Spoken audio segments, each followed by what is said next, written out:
Parents మెచ్చిన university సంకల్ Chand Patel university Gujarat.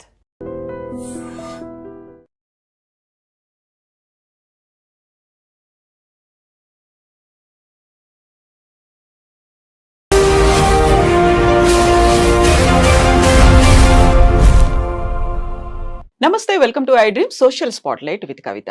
Make America great again అనే నినాదంతో అమెరికా అధ్యక్షుడిగా పగ్గాలు చేపట్టినటువంటి డొనాల్డ్ ట్రంప్ అక్కడున్నటువంటి టెక్ సంస్థలకు కూడా దేశభక్తి పెంచుకోవాలని చెప్పారు.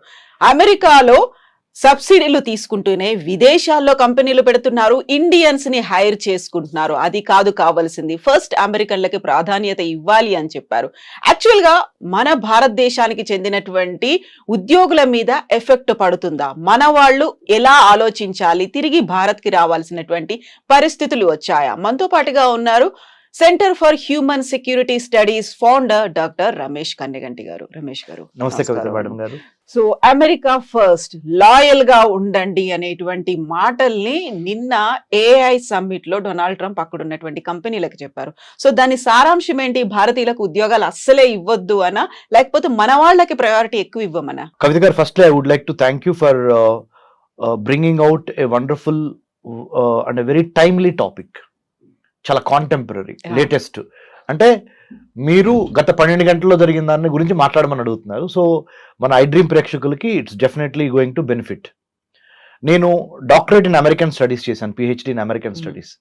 ఆ మాట ఎందుకు చెబుతున్నానంటే, American government politics, foreign affairs నిశితంగా పరిశీలిస్తా అక్కడ డొనాల్డ్ ట్రంప్ తీసుకున్న నిర్ణయాలు భారతదేశం మీద కానీ, ప్రపంచ రాజకీయాలు, ప్రపంచ వర్తక వాణిజ్య వ్యాపారాల మీద ఏ విధంగా ప్రభావితం చూపిస్తవి అనే దాని మీద మాట్లాడేందుకు నాకు ఒక డాక్టరేట్ ఇన్ అమెరికన్ స్టడీస్ ఉంది. కాబట్టి మా అబ్జర్వేషన్స్ చాలా వరకు సైంటిఫిక్ గాను టు ద రియాలిటీ ఉంటాయి.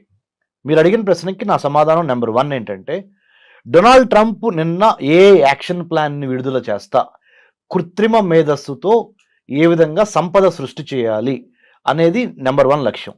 దాంట్లో భాగంగా let's make America great again, MAGA MAGA, make America great again అని డొనాల్డ్ ట్రంప్ ఎలక్షన్ నినాదంతో ఎలక్షన్ గెలిచారు.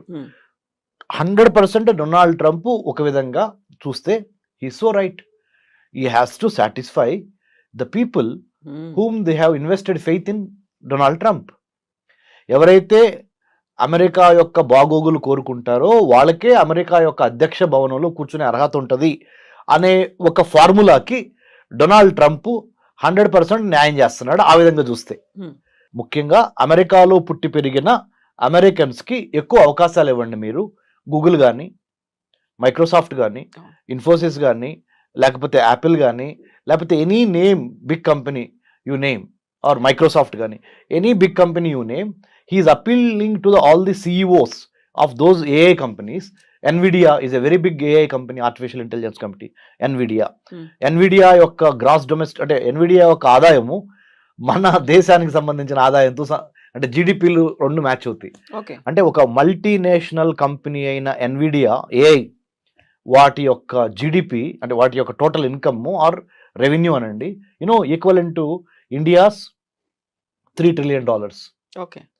మన భారతదేశానికి $3 trillion, $3.5-4 trillion మధ్య మనం ఉంటే, NVIDIA అనే ఒక AI కంపెనీ, చిప్ మేకింగ్ అని ఏఐలో ఉన్న కంపెనీకి ఉన్న total assets $3.5 trillion. You know what I'm talking? A corporate company's money is equivalent to a country's, the most populous countries gross domestic product 2 ఈక్వల్గా ఉన్నాయి. ఇలాంటి తరుణంలో ఆయన ఏమంటున్నారు, అమెరికన్స్కి మాత్రమే ఫస్ట్ ప్రయారిటీ ఇవ్వండి, అటు చైనాకి ఇవ్వద్దు, ఇటు ఇండియాకి ఇవ్వద్దు. మన అమెరికా ఫ్యాక్టరీలు తీసుకెళ్లి చైనాలో పెట్టద్దు, చైనా వాళ్ళకి ఎక్కువ భాగస్వామ్యం ఇవ్వద్దు, ముందల మన అమెరికన్స్ని పట్టించుకోండి. అలానే సైన్స్, టెక్నాలజీ, ఇంజనీరింగ్, మ్యాథమెటిక్స్, మెడిసిన్లో నెంబర్ 1 అయిన ఇండియన్స్ని కూడా ఎక్కువ హైర్ చేసుకోవద్దు. ముఖ్యంగా అమెరికా వాళ్ళని ఫస్ట్ హైర్ చేసుకోండి. అమెరికా అంటే అక్కడ what does he mean? Anglo Saxon, America Born, యుఎస్లో పుట్టి పెరిగిన వాళ్ళకి మొదటి ప్రాధాన్యత ఇవ్వండి. ఇంతవరకు డొనాల్డ్ ట్రంప్ ఇది ఒక వాదన, ఇది correct. Yes, I also endorse what Donald Trump said. But at the same time Donald Trump చెప్పినంత మాత్రాన NVIDIA కానీ, మైక్రోసాఫ్ట్ కానీ, ఇన్ఫోసిస్ కానీ, గూగుల్ కానీ, మెటా కానీ, ఈ కంపెనీలు ఏవి డొనాల్డ్ ట్రంప్ మాటినవు. ఎవరైతే వాళ్ళకి టాలెంట్ ఉందో, ఎవరికైతే వాళ్ళకి ఎటువంటి టాలెంట్ అవసరమో ఆ టాలెంట్నే తీసుకుంటారు. ఎటువంటి టాలెంట్ అవసరము అంటే ఇండియన్ టాలెంట్ అవసరము. ఎందుకంటే సైన్స్, టెక్నాలజీ, ఇంజనీరింగ్, మ్యాథమెటిక్, మెడిసిన్లో ఇండియాని మించిన తురుముకాను ఈ రోజున 2025 అంటే పరిస్థితులు మారచ్చు. వాళ్ళ బళ్ళు అవుతాయి, బళ్ళు అవుతాయి. That's a different thing. That's a different ball game altogether. But as of now, today, as I am talking to you in Hyderabad, iDream Studios, on 25th of July 2025, ఇండియాని మించిన science, technology, engineering, mathematics, medicine లాంటి brain power ఇప్పటికిప్పుడు over night ఎవరి దగ్గర లేదు. That's why Donald Trump చెప్పింది ఆయన రెటరిక్గా మాత్రమే మిగిలిపోద్ది, కానీ రియాలిటీలో పప్పులు ఉడకవు. ఆయన చెప్పింది ఎవరు పట్టించుకునే పరిస్థితి లేదు. ఈ విధంగా చూసినప్పుడు Donald Trump will not be taken seriously by all these multinational companies in the United states because they can't do away with talent over night. Talent is abundantly available from Indian brains. So we rule the roost. మనల్ని ఎవరు replace చేసేవాళ్ళు, ఎవడరా మనల్ని ఆపేది అనే యాటిట్యూడ్లో మనం ఉన్నాం. అయితే మన మేధో సంపత్తి అంతా ఇక్కడ నుంచి తరలిపోతోంది. అమెరికాలోనో ఇంకో దేశంలోనో అక్కడ కావాల్సినటువంటి వనరులని డెవలప్ చేయడంలో మనమే ప్రముఖ పాత్ర వహిస్తున్నాము అనేటువంటి భావనతో వాళ్ళని మళ్ళీ మన భారతదేశంలో పెట్టుబడులు పెట్టండి అనేటువంటి ఒక మాటని ప్రధానమంత్రి నరేంద్ర మోదీ కూడా పదే పదే చెప్తూ ఉన్నారు. కరెక్ట్గా అక్కడ ఉన్న వాళ్ళని మన దగ్గర పెట్టుబడులు పెట్టమంటున్నారు.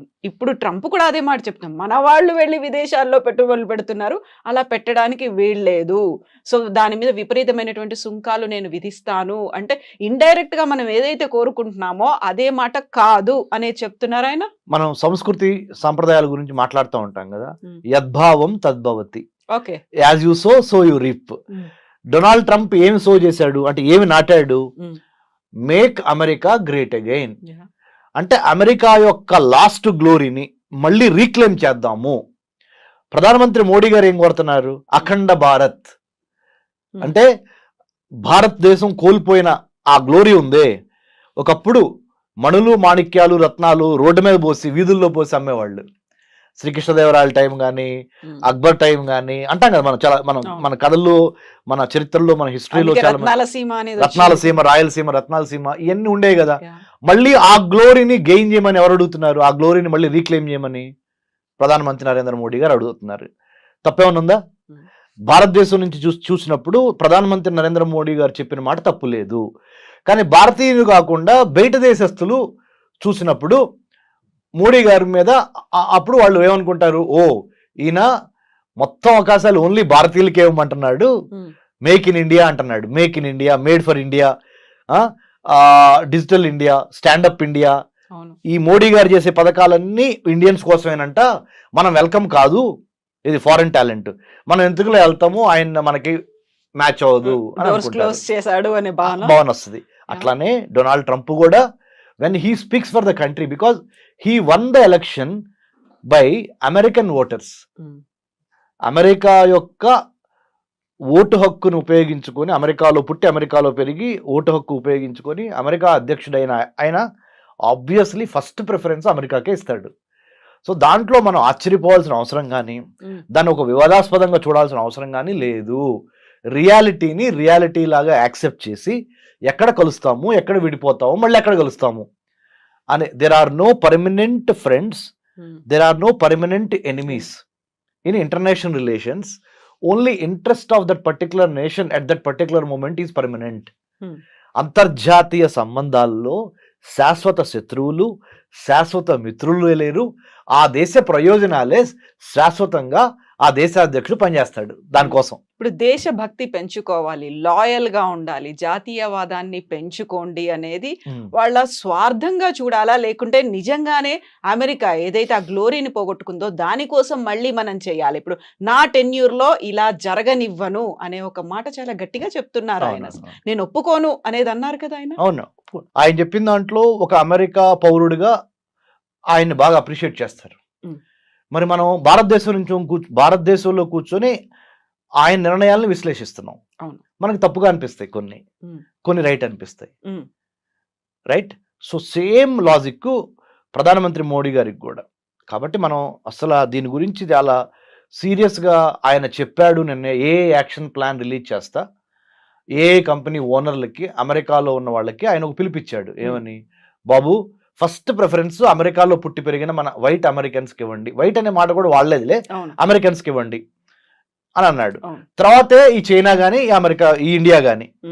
ఎందుకంటే ఇండియా వాళ్ళ దగ్గర బాగా బ్రెయిన్ పవర్ ఉంది, చైనా వాడి దగ్గర బాగా మ్యానుఫ్యాక్చరింగ్ పవర్ ఉంది, అక్కడ ఉత్పత్తులు చేస్తున్నారు. వీళ్ళేమో వీళ్ళ తెలివితేటలతో సైన్స్లో number 1 Indians, technology, trade, talent, engineering, mathematics, medicine, ఏదైనా ఇండియా నెంబర్ 1. వాళ్ళకి కొద్దిగా తగ్గించండి, మన వాళ్ళకి ఎక్కువ ఇవ్వండి ఉద్యోగాల్లో అవకాశాలు, ఏ ఉద్యోగాల్లో ముఖ్యంగా అని అన్నాడు ఆయన. సో నేను దాన్ని తప్పట్లా ఒక విశ్లేషకుడిగా. చాలా రియలిస్టిక్గానే మాట్లాడాడు ఆయన. ఆయన దేశం యొక్క పౌరులకి మొదటి స్థానం ఇవ్వమన్నాడు. సో బట్ మనం ఏం చేయాలంటే, మనకి శ్రీరామ రక్ష ఏంటంటే మేడం, మన టాలెంటే, మన నాలెడ్జ్, మన స్కిల్, మన యాటిట్యూడ్. ఈ 3 గుర్తుపెట్టుకోండి. Knowledge, skill, attitude. If you have all 3 in alignment, మన జ్ఞానము, మన నైపుణ్యత, మన దృక్పథము, ఈ 3 కరెక్ట్గా మనము మ్యాచ్ చేయగలిగితే, 3టిని ఒక సమకోణంలోకి తీసుకురాగలిగితే ఎవడరా మనల్ని ఆపేది? అయితే యాక్చువల్గా దేశభక్తి మితిమీరినటువంటి జాతీయవాదంతో అక్కడ అమెరికా ఒక టాలెంట్ను కోల్పోతోంది అనే ఒక భావన, విశ్లేషణలు కూడా మొదలైపోయాయి కదా, ఏమంటారు దాని మీద? కరెక్టే, టాలెంట్ని అమెరికా కోల్పోతుంది. మీకు ఇంకో మాట చెప్తాను కవిత మేడం, మీరు కూడా చాలా your most educated and well qualified you know Kavitha గారు. మీరు బరాక్ ఒబామా ప్రెసిడెంట్గా ఉన్నప్పుడు, I'm just taking back you to Barack Obama. You know what did he say? ఏం చెప్పారు తెలుసా? ఒక యూనివర్సిటీ గ్రాడ్యుయేషన్ సెరమనీలో ఆయన చీఫ్ గెస్ట్గా వెళ్ళి ప్రెసిడెంట్గా, ఇండియన్ స్టూడెంట్స్ని చూసి నేర్చుకోండి, వాళ్ళ మ్యాథమెటిక్స్, వాళ్ళ సైన్స్, వాళ్ళ మీద గ్రిప్పు, వాళ్ళ డిసిప్లిన్, వాళ్ళ dedication, they are becoming number 1 in the whole world. American students are lagging behind in science and technology, mathematics. You got to step up your performance ani American kids ki Barack Obama had given a caveat ante oka rakamaina warning. Otherwise Indian kids will take over. Indian kids will lead the way. They will become the leaders, you have to follow them. So better you catch up ani Barack Obama, the then president of the United States of America, అప్పుడు ఆ American స్టూడెంట్స్కి ఒక graduation సెరమనీలో యూనివర్సిటీలో చెప్పాడు. So what I'm trying to tell is, మన intent అంటే మన ఉద్దేశం, మన కంటెంట్ అంటే మన దగ్గర ఉన్న సబ్జెక్టు, మన క్యారెక్టరు, మన వ్యక్తిత్వం, మన ఇంటెంట్, కంటెంట్ అండ్ క్యారెక్టర్, ఈ 3 మన నాలెడ్జ్, మన స్కిల్, మన యాటిట్యూడ్, ఈ 6 పాయింట్స్ నెంబర్ 1గా భారతదేశాన్ని రానున్న రోజుల్లో కూడా దిగ్విజయంగా నిలబెట్టగలిగిన సత్తా ఈ 6 పాయింట్స్కి మాత్రమే ఉంది. Better we follow these 6 points or 6 themes. We should have the knowledge, skill and good attitude. We should have the right kind of intent అంటే ఉద్దేశం, రైట్ కైండ్ ఆఫ్ కంటెంట్ అంటే subject, right kind of character అంటే వ్యక్తిత్వం. ఈ alignment జరిగినప్పుడు ప్రపంచంలో, విశ్వంలో ఉన్న పంచభూతాలు మొత్తం మనకు సహకరించి భారత్ని నెంబర్ 1గా తీసుకెళ్తవి. భారత్ అంటే ఒక చిన్న అబ్రివేషన్ చెప్తాను మేడం, ఎందుకంటే మన ఐ డ్రీమ్ ప్రేక్షకులు చాలా స్మార్ట్గా మన ఇంటర్వ్యూని అప్రిషియేట్ చేయాలంటే చెప్పనా మేడం? భారత్, BHARAT. భారత్ అంటే building a harmonious and audacious Raj to advance technology, to advance trade, to advance tourism, to advance talent, and to decimate, destroy terrorism. Zero tolerance towards terrorism. అంటే building a harmonious and audacious, అంటే harmonious అంటే అందరితో కలిసి పనిచేయాలి, audacious అంటే ధైర్యంగా ఉండాలి. Building a harmonious and audacious Raj అంటే తెలుసు కదా, రాజ్యము. రాజ్య నిర్మాణం ఎలా జరగాలంటే అందరిని కలుపుకొని పోవాలి, బట్ ధైర్యంగా ఉండాలి. ఆ రాజ్య నిర్మాణం దేనికోసం జరుగుతుంది? టు అడ్వాన్స్ వర్తకం, ట్రేడ్. ప్రతిభ, పాండిత్యం, పర్యావరణం అండ్ పర్యాటకం, Yeah. అండ్ టు స్టాప్ ఉగ్రవాదం. అది భారత్ అంటే నా అబ్రివేషన్. బాగుంది, చాలా బాగుంది. ఇప్పుడు మనం భారత్ గురించి మాట్లాడుకున్నప్పుడు నిన్న ట్రంప్ ఇంకొక మాట అన్నాడు. గ్లోబలైజేషన్ ని చాలా ఎక్కువగా మిస్యూజ్ చేస్తున్నట్టున్నారు. అది రాడికల్ గ్లోబలైజేషన్ లాగా మారిపోయింది. కొంచెం అలా ఆలోచించడం మానేయండి. మన కోసం, మన అమెరికన్స్ కోసం absolutely. ఆలోచించండి. I want to thank you. You know what? Again, you pulled me back to the second core principle of what Trump spoke. మీ యొక్క టాలెంట్ బయటపడుతుంది మేడం, యాజ్ ఎ యాంకర్ గా, యాజ్ ఎ హోస్ట్ గా. Thank you. Seriously, first point ఏమో ఆయన మాట్లాడింది చెప్పారు. Second point మీరు ఏం చెప్పారు? ఆయన స్పీచ్ లో రెండో అంశం. మొదటి పాయింట్ ఏంటి? ఏఐ యాక్షన్ ప్లాన్ లో ఆయన రిలీజ్ చేస్తా Hmm. ఏఐ కంపెనీలకి ఆయన ఒక మెసేజ్ చెప్పాడు. Give more opportunities to local Americans Yeah. Rather than the Chinese or Indians. Second point ఏం చెప్పారు? రాడికల్ గ్లోబలైజేషన్ లో భాగంగా మనం ఎక్కువగా బయటికి చూస్తున్నాము. Hmm. ఉన్న వాళ్ళని అయిన వాళ్ళకేమో ఆకుల్లో పెడుతున్నాము, కాని వాళ్ళకేమో కంచాల్లో పెడుతున్నాం. ఎలా ఉంది నా తెలుగు? బాగుంది. బాగుందా? చాలా బాగుంది. అయిన వాళ్ళకేమో ఆకుల్లో పెడుతున్నాం, కాని వాళ్ళకేమో కంచాల్లో పెడుతున్నాం. అంటే ఆయన ఉద్దేశం ఏంటంటే, అయిన వాళ్ళు ఎవరు ఇక్కడ? ఆయన ఉద్దేశం ప్రకారం Americans. అమెరికాలో పుట్టి పెరిగిన లోకల్ అమెరికన్స్, వాళ్ళకేమో ఆకులేసి పెడుతున్నాం, ఇస్త్రాకులు, అవి కూడా చిరిగిన ఇస్త్రాకులు. కాని వాళ్ళు ఎవరు అంటే ఇటు అమెరికా, ఇటు చైనా వాళ్ళు, ఇటు ఇండియా వాళ్ళు, మన వాళ్ళు కాదు. అంటే ఆయన ఉద్దేశం అమెరికా ప్రాస్పెక్టివ్ ప్రకారం. వాళ్ళకేమో కంచాల్లో పెడుతున్నాం, అంటే మంచి మంచి వెండి పళ్ళలో వాళ్ళకి భోజనం పెడుతున్నాం. In other words, you are doling out millions of dollars worth of projects on artificial intelligence, block chain, IoT, big data, 5G, 6G or metaverse in the form of big projects. You are doling out to either Chinese or Indians. Don't do that. That's a strategic mistake. వ్యూహాత్మకంగా long term లో అమెరికాలో చాలా నిరుద్యోగం పెరుగుద్ది, అశాంతి వచ్చింది. కాబట్టి దయచేసి అమెరికాలో ఉన్న అమెరికన్స్ కి ఫస్ట్ అవకాశాలు ఇవ్వండి అని ట్రంప్ ఈ రాడికల్ గ్లోబలైజేషన్ కి అగేన్స్ట్ గా అన్నాడు. అంటే ఏంటి రాడికల్ గ్లోబలైజేషన్ అంటే? గ్లోబలైజేషన్ అంటే అర్థం ఏంటి? ప్రపంచీకరణ. ప్రపంచీకరణ అర్థం అంటే ఏంటి? ఎక్కువ టాలెంట్ ఎక్కడ ఉంటే వాళ్ళని పిలిచి వాడుకోవటం, వాళ్ళతో వ్యాపారం చేయటం, గేట్లు ఏమి ఉండవు. రాడికల్ గ్లోబలైజేషన్ అనే మాట ఎందుకు వాడాడంటే, శృతి మించి మరీ ఎక్కువగా మీరు ప్రపంచానికి సంబంధించిన వాళ్ళందరినీ పిలుస్తున్నారు, మన వాళ్ళని తప్పితే, అంటే అమెరికన్స్ తప్పితే. సో ఆ రాడికల్ గ్లోబలైజేషన్ అంతొద్దు.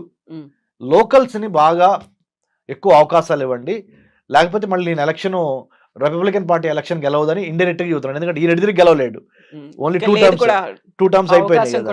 మళ్ళీ ఇంకోటి ఏంటి, ఈయనకు ఒక మొగుడు తయారయ్యాడు. ఆ మొగుడు ఎవరు? Elon Musk. అమెరికా అనే ఒక పార్టీ పెట్టి ఛాలెంజ్ చేస్తున్నాడు. సో ఇలాంటి పరిణామంలో, పరిస్థితుల్లో ట్రంప్ అంటే మనం దేన్నైనా మేడం, టెక్స్ట్ ఏం మాట్లాడాడు, కాంటెక్స్ట్ ఏ కాంటెక్స్ట్ లో ఆ టెక్స్ట్ మాట్లాడాడు అనేది చాలా ఇంపార్టెంట్. ఆ కాంటెక్స్ట్ ఏంటి?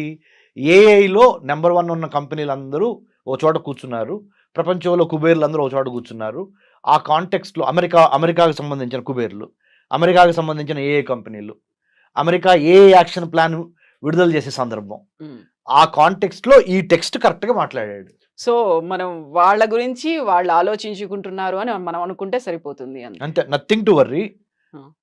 మన ఏ జాబులు ఎక్కడికి పోవు. ఎందుకంటే చెప్పనా, ప్రైవేట్ కంపెనీలు ఎప్పుడు ప్రాఫిట్ మోటివ్తోనే ఉంటాయి, కానీ ప్రెసిడెంట్ ట్రంప్ చెప్పాడు కదా అని ఇండియన్స్ తీసుకోవటం మానివేయవు. అంటే అక్కడ లాబింగ్ కావచ్చు, ప్రెషర్ అనేది apply చేస్తాయంటారా?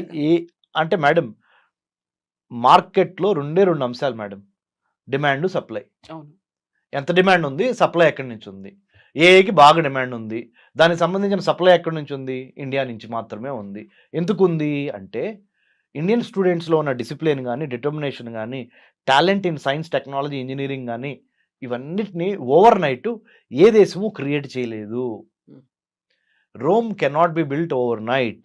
Same way Indian talent cannot be emulated or copied or built overnight by any other country in the world as of now.